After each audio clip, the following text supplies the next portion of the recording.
Tu as essayé tous les régimes à la mode et tu as lamentablement échoué à tous ces régimes.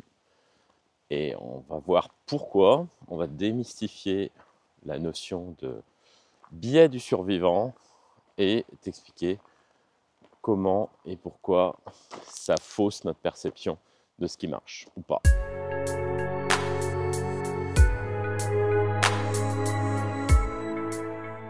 Bienvenue pour l'épisode 17 de Perdre 10 kilos.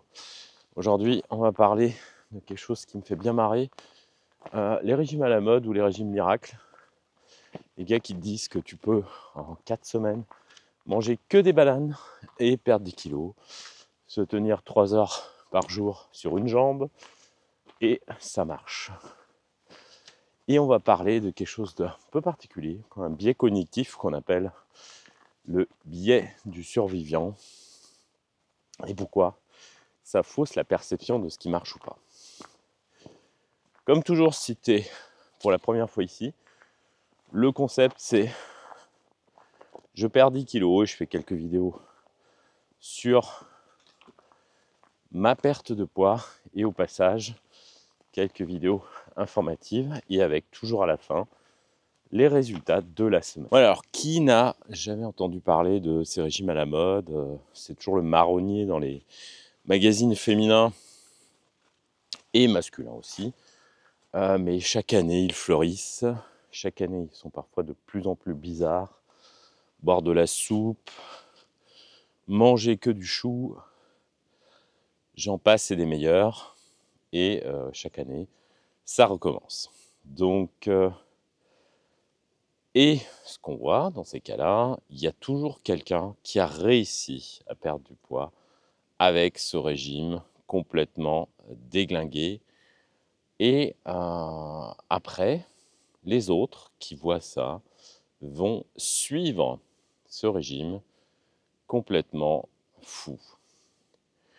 Et c'est là qu'intervient un biais cognitif qu'on appelle le biais du survivant. On a tendance en fait à s'intéresser que aux survivants, une autre façon de le dire, qu'aux gens qui réussissent. Si par exemple on prend quelqu'un qui dit qu'on peut manger pendant 4 semaines de la banane et perdre du poids, évidemment il va y en avoir un sur la centaine qui a fait ce régime qui a réussi. Et ce serait dans ce cas-là le survivant. Et comme dans l'histoire, c'est les vainqueurs qui font l'histoire. Ici, on se souviendra que de la personne qui a réussi.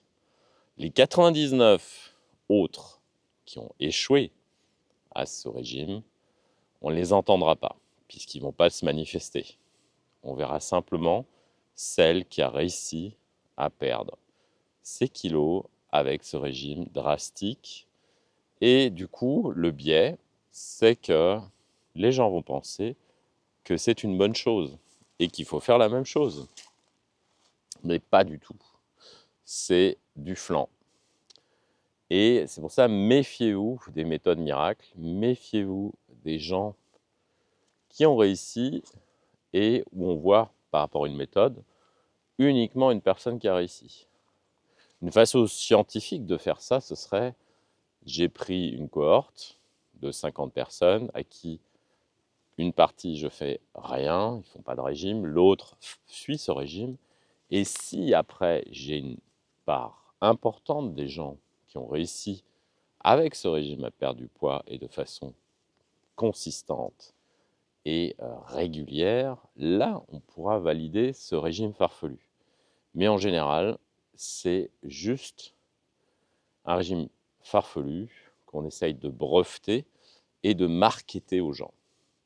Évidemment, plus c'est farfelu, plus le biais cognitif va fonctionner, plus vous dites « ouais, il faut que j'essaye ça aussi, c'est un truc de dingue ». Et donc du coup, ne vous fiez pas aux apparences. Alors méfiez-vous de cette tendance, méfiez-vous de ce biais cognitif, puisqu'on a tous tendance à l'avoir. Vous allez avoir un collègue de travail qui a réussi à perdre énormément de poids, et il vous donne sa méthode secrète, son petit plus. Mais effectivement, quelque chose qui marche pour une personne ne marche pas forcément pour les autres. Et vous allez voir uniquement le survivant. Et vous allez totalement ignorer les morts, c'est-à-dire ceux qui n'ont pas réussi. Donc attention de calquer, de copier les méthodes des autres. Comment on fait dans ce cas-là si effectivement on est tout le temps dans ce biais cognitif à essayer de copier les autres et penser que les méthodes les plus bizarres, les plus extrêmes sont celles qui fonctionnent. En fait, à un moment, vous revenez aux fondamentaux. Pour perdre du poids, il n'y a pas de secret. Il faut effectivement manger moins que ce que vous dépensez pendant plusieurs semaines, voire plusieurs mois. Se dépenser physiquement, avoir une activité physique, pas forcément du sport, mais un minimum d'activité physique. Faire de la musculation, faire du cardio. Voilà, il n'y a pas de secret. Arrêtez de rechercher la pilule magique. Il n'y en a pas. Et du coup, n'essayez pas, dans un acte désespéré, ces méthodes qui, dans votre cerveau, sont sélectionnées parce que vous voyez que les gens qui ont réussi et vous ignorez ceux qui ont échoué. Voilà, alors méfiez-vous des success stories individuelles en matière de régime. Ne suivez pas le moindre Instagrammeur ou blogueur pour copier sa méthode et après constater ah bah zut, ça marche pas du tout avec moi. Voilà. Moi, je vous dis effectivement ce que je fais, mais c'est à titre d'inspiration. C'est pas pour copier ce que je fais, puisque tout le monde est différent. Vous devez, ce sera un travail aussi que vous devez faire vous-même, trouver qu'est-ce qui marche pour vous, sachant que les fondamentaux marchent pour tout le monde. Mais le réglage fin, c'est à vous de le trouver. Mais sautez pas sur la moindre success story, sur le supplément miracle que vous allez voir, telle ou telle chose, et pensez que ça va résoudre tous vos problèmes de poids et que ça va se régler en 2-3 jours et en 2-3 coups de cuillère à peau. Ça ne marche pas comme ça, malheureusement, mais tout le monde voudrait que les choses soient aussi simples que ça. Voilà, alors j'espère que ça t'a ouvert un peu les yeux sur ces régimes miracles qui sont séduisants, mais effectivement qui produisent un biais cognitif qui est le biais du survivant. C'est qu'on voit principalement les gens qui réussissent et on ignore ceux qui n'ont pas réussi parce qu'effectivement ils ne se manifestent pas et ils vont pas faire la publicité de leur échec. Mais si tu as envie de quand même continuer à trouver des solutions et apprendre des choses qui peuvent t'aider dans ton parcours de perte de poids, tu rejoins la team Green Escape. Tu peux t'abonner, suivre ces vidéos. Je continue mon parcours de perte de poids. Inspire-toi, teste, vois ce qui marche pour toi.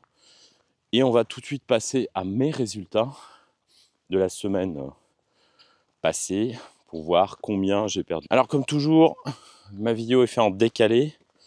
Donc c'est les résultats de la semaine 2 de 2025, de l'épisode 17.